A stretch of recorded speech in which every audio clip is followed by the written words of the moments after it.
salariale du personnel affecté au service périscolaire sur le quatrième trimestre. Je n'ai pas évidemment les informations. Je vous invite simplement à partir du principe, mais vous êtes conseillère municipale, donc nous vous expliquerons. Vous parlez donc du compte administratif 2010 par rapport à la prévision budgétaire 2011. C'est bien ça. Voilà. Je pense qu'une partie de l'explication est liée au fait qu'effectivement les charges afférentes au dernier trimestre de l'exercice sont payées sur l'exercice suivant. Donc, il nous faut les provisionner. Mais ça, c'est chaque année. Je ne sais. C'est quelque chose qui est en route depuis longtemps. Oui, je ne sais pas. Mais ça... Je sais bien que vous êtes un expert comptable. Moi, je ne sais pas. Je ne sais pas. Je sais simplement que j'ai obtenu cette année des services fiscaux le respect de la journée complémentaire. Malheureusement, il ne suffit pas d'être habilité à mandater le 15 les charges sociales du dernier trimestre. Faut-il encore que les crédits soient ouverts.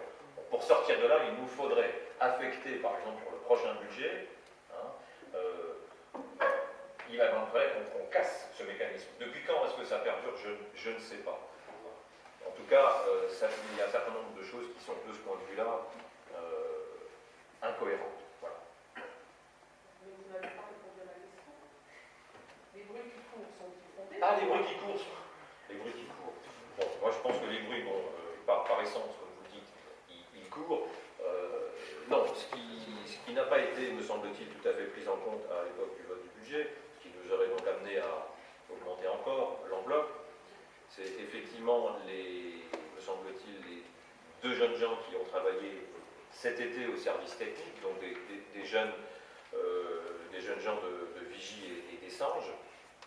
Donc il y a eu peut-être 2 mois supplémentaires. Ces gens sont certes en stage, mais ils sont quand même payés. Et il me semble qu'une autre personne est venue renforcer les services techniques pendant une durée de 6 mois. En fait, la commune a fait face à des dépenses qui concernent en gros 8 mois de travail au service technique qui n'étaient pas budgétés. Donc forcément, on a dépensé plus que ce qu'on avait imaginé. 58 000, c'est énorme. Pardon? 58 000, c'est quand même une somme. Je ne pense pas que les salaires de ces personnes-là soient tellement dollars. Je suis un peu surprise qu'on arrive à faire un salaire. À 1 000 euros le salaire plus les charges. Je sais pas, mais un employé du service technique, il ne faut pas gagner une fortune quand même. Si on parle sur un salaire moyen de 1 100 euros. Bon, écoutez, moi clairement, moi, si vous avez des questions comme ça, voilà tout le sens de les poser avec un laps de temps qui permet simplement au maire de répondre en allant vérifier dans les services et en vous amenant des choses factuelles. Là, je vous réponds dans ma limite. Eh bien, je vous remercierai également de bien vouloir la préciser par écrit pour qu'on ne l'oublie pas. On vous donnera les réponses, bien volontiers.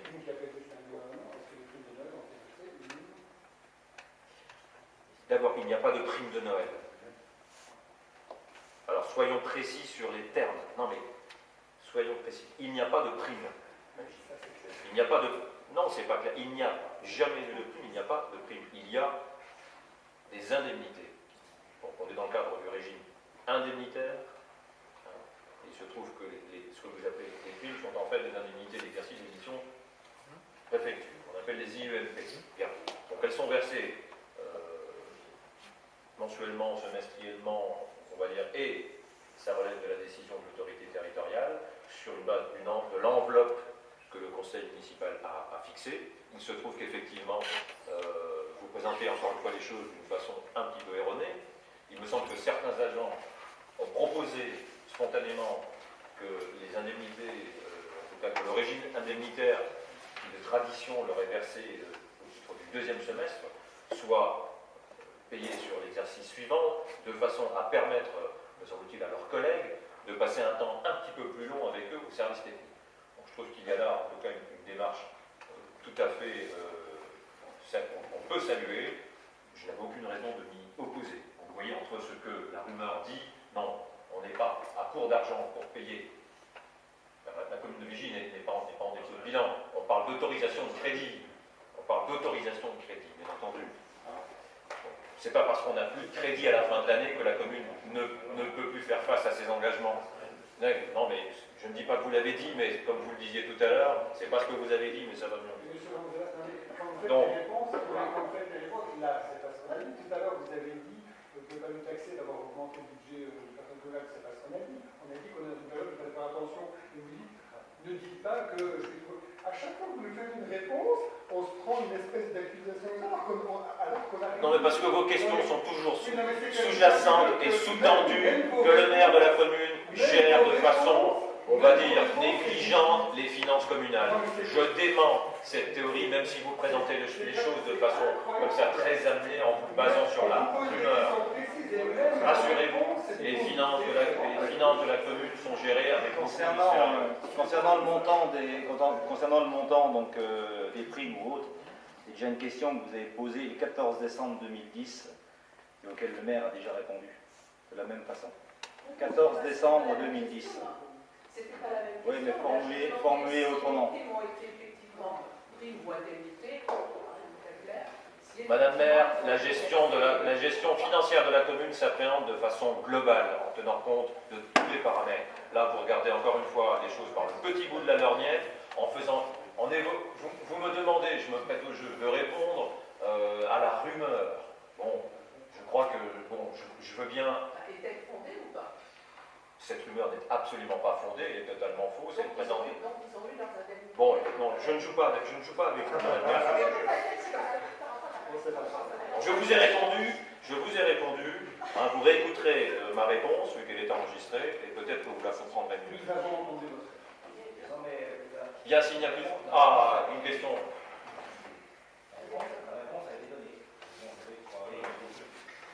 Vous réécouterez ma réponse. Madame Guyot. J'ai rencontré Madame Sieselski et je voudrais savoir ce que vous avez prévu pour elle parce qu'elle a des grandes difficultés, c'est-à-dire qu'elle se sent en sécurité sur la piste cyclable, mais elle n'arrive pas à repérer où est le passage piéton et ce qui la gêne, c'est les sorties de garage. Est-ce qu'on ne pourrait pas faire quelque chose pour elle? Alors, vous avez rencontré cette personne, sachez qu'il m'arrive également de la rencontrer, de discuter, de la saluer et d'écouter et de lui demander comment elle se déplace dans le village. Je suis tout à fait sensible à la situation de cette personne et il y a un certain nombre de choses qui, à mon avis, peuvent être améliorées, des risques qui peuvent être, si ce n'est totalement supprimés, en tout cas gommés ou réduits. Donc, c'est au programme dès que les jours, en tout cas, j'espère que l'hiver restera clément, mais dès que les conditions météo permettront d'envisager des travaux, nous nous penchons là-dessus. Nous avons toujours été extrêmement sensibles. Nous avons d'ailleurs équipé le village d'un certain nombre d'éléments de mobilier urbain que vous avez à de très nombreuses reprises moqués en les appelant par des sobriquets que le respect de la langue française m'empêche de répéter dans cette assemblée. Bien. Alors, là aussi, en ce qui concerne l'accessibilité aux personnes à mobilité réduite, rassurez-vous, on n'a pas besoin d'être taquiné et on est tout à fait conscient des choses. Elle vous a quand même déjà écrit depuis 2009.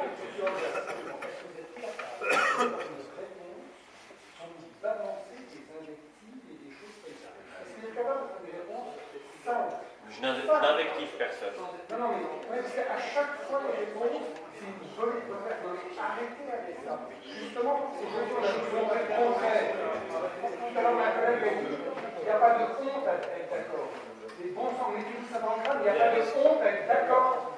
Et quand on dit alors nous pas sommes forcément des questions polémiques. Donc arrêtez de nous répondre alors, comme restez. à des moins que rien. Vous étiez calme. Oui, et bien justement. Monsieur Pantida. Non mais c'est important ça. Arrêtez de prendre les gens de con. Madame Guillaume dit j'ai vu une personne et vous lui répondez mais je l'ai vu aussi cette personne. Il n'y a pas que vous dans ce village. Vous êtes maire. Ok, vous êtes maire. Il y a des gens autour de vous, des conseillers, de votre équipe, de l'autre. Il y a des gens. Arrêtez de croire que vous savez tout. Mais ce n'est pas du tout ma réponse. Mais non, mais c'est tout. Non mais arrêtez. C'est pénible ça. Où est le problème là? Mais il est qu'on ne peut pas... Non, le principe de... Madame Guyot dit j'ai vu. Madame Guyot dit j'ai vu. une personne... Je dis simplement que cette commune, je dis simplement que dans cette commune, il y a aujourd'hui 18 agents, il y a un maire, il y a des adjoints. Ces personnes travaillent, sont attentives. Je veux simplement ne pas laisser planer le doute.